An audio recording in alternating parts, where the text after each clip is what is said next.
तो hello guys, आज मैं आप सबको बताना चाहता हूँ भूतिया महल के बारे में। ये गाँव में पड़ता है चिड़ेडोंगरी के पास। तो देख सकते हो गाइस, हम लोग उसी महल को देखने के लिए जा रहे हैं। गाइस, हम लोग तो अंदर नहीं जाएंगे क्योंकि बहुत खतरनाक हो सकता है।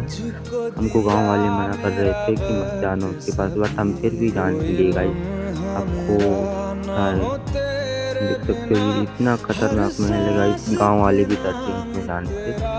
हमको भी मना कर रहे थे बट हम हार नहीं मानी। ये पहुंच चुके हैं मंदिर उसके सामने वाला, और ये देखो महल कितना पुराना है गाइस, गिरने लगा। ये भूतिया महल है करके बता रहे थे गांव वाले, इसलिए हम लोग नहीं जाना चाहते अंदर, हम बाहर से वीडियो बना लेते हैं। तो गाइस देख लो, बहुत अच्छा महल है, फिर भी अंदर नहीं जाने दे रहे गाइस।